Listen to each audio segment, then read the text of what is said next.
ఒకనాడు మనం బతకబోతే ఈ కాళేశ్వరం పుణ్యమాని ఎక్కడెక్కడోల్లో ఈ సిద్దిపేటకు ఈ ప్రాంతానికి బతకొచ్చేంత గొప్పగా బీఆర్ఎస్ పార్టీ కదా తీర్చిదిద్దింది. ఎందుకంటే మనకే పని దొరకకపోవు నీళ్లు లేక. ఇప్పుడేమో మనుషులు దొరకక బయటకెళ్ళి మనుషులు తెచ్చే పరిస్థితి ఈ రంగనాయక సాగర్ కదా తెచ్చింది. ఈ గోదావరి నీళ్లు కదా మన రూపురేఖలు మార్చింది. ఈ గోదావరి నీళ్లు వచ్చినాక కదా మన తలరాతలు మారింది అని నేను గుర్తు చేస్తా ఉన్నా. మా అక్క చెల్లెలకు తెలియదా? నేను ఎప్పుడన్నా ఊర్లోకి వస్తే బిందెలు అడ్డం పెడుతురు. నాకు ఫస్ట్ మంచినీళ్ళు లేవని బిందెలు అడ్డం పెడితే ఇక నేను బతిలాడుకొని బోరు బండి తెచ్చి ఓ బోరు గుద్దుతే అది పడితే వడ్డట్టు 400 ఫీట్ వేసినా దుబ్బ తప్ప నీళ్లు రాకపోవు. ఇప్పుడు బిందెలు అడ్డం పెట్టుడు ఉన్నదా? కాలడ్డం పెడితే నీళ్ళు వచ్చేటట్టు చేసుకున్నాం కదా.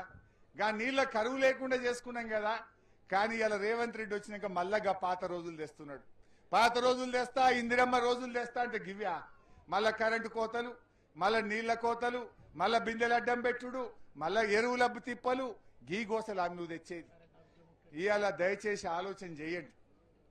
ముఖ్యంగా ఇలా ఈ ప్రభుత్వాన్ని మనం హెచ్చరించేది ఒకటే, బేషిజాలొద్దు, దయచేసి నీళ్లు ఎత్తండి.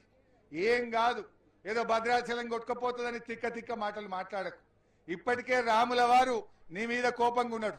ఎందుకంటే రాముల వారి మీద ఒట్టు పెట్టి నువ్వు రుణమాఫీ చేయలే.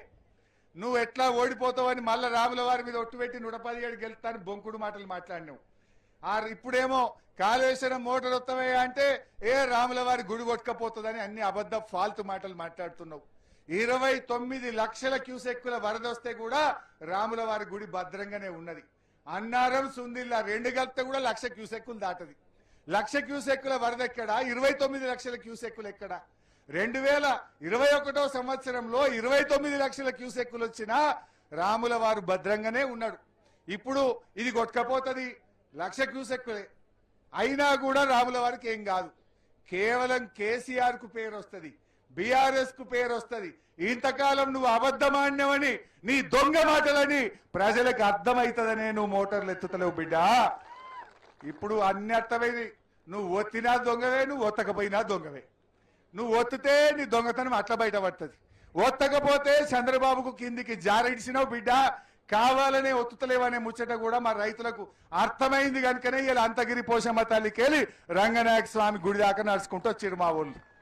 నీళ్లు ఒత్తుతే వస్తాయని అర్థమైంది కనుకనే మా చిన్నకోడూరు రైతులు ఇలా పాదయాత్ర చేపట్టిండ్రు. ఇది చిన్నకోడూరుతో ఆగుతుందా? నాకు పొద్దుగాల నారాయణరావుపేటలో ఫోన్ చేసారు, అన్న చిన్నకోడూరు నడిచిరే మరి మేము నడవద్దా అంటారు. సిద్దిపేట రూరల్ వాళ్ళు ఫోన్ చేసిండ్రు, అగో మాకంటే ముందే చిన్నకోడూరు సుధరాయించిరన్న మా రైతులు కూడా ఏమాయా మనం ఎప్పుడు నడుద్దామంటారట. ఇక నంగునూరు వాళ్ళు కూడా తయారవుతున్నారు. అంటే మీరు ఇలా చిన్నకోడూరు అందరికీ మార్గదర్శకంగా నిలిచింది. మీరు ముంగట నిలబడి రైతులకు ఆదర్శంగా నిలిచిండ్రు. ఇవాళ మా గౌరవ సర్పంచులు, మా మండల నాయకులు, రైతు సోదరులు కష్టపడి విద్యార్థి విభాగం, యువజన విభాగం పిల్లలు ఎవరెవరైతే ఈ పాదయాత్రను విజయవంతం చేసిండ్రో వారందరికీ నా హృదయపూర్వకంగా అభినందనలు, కృతజ్ఞతలు తెలియజేస్తా ఉన్నా. ఈ స్ఫూర్తి కొనసాగించండి. మా కళాకారులు, డోల్ కళాకారులు, డప్పు కళాకారులు, మా పాటలు పాడే కళాకారులు, కోలాటం వచ్చే ఆడిన అక్క చెల్లెళ్ళు వారందరికి కూడా నా ధన్యవాదాలు తెలియజేస్తా ఉన్నా. అదేవిధంగా తెలంగాణ ఉద్యమ కళాకారుల సంక్షేమ సంఘం కూడా స్వచ్ఛందంగా పాల్గొన్నది, వారికి కూడా నేను ధన్యవాదాలు తెలియజేస్తా ఉన్నా. ఏది ఏమైనా ఈ పాదయాత్ర రేవంత్ రెడ్డిని కనునిప్పు కలగాలి. ఇది రైతులు స్వచ్ఛందంగా చేసిన పాదయాత్ర, రైతులు కదిలి వచ్చి చేసిన పాదయాత్ర. బిడ్డ, రైతులకు కూడా ఓపిక హద్దుంటది. మరి వాళ్ళ సహనాన్ని పరీక్షిస్తే జరగబోయే పరిణామాలకు బాధ్యత నీదే. ఖబర్దార్ రేవంత్ రెడ్డి అని మనవి చేస్తూ జై తెలంగాణ, జై తెలంగాణ.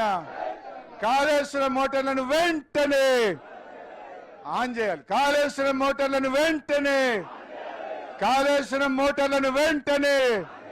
రక్తం కావాలంటే తీసుకో, కాళేశ్వరం నీళ్లు ఇవ్వండి, ఇవ్వాలి.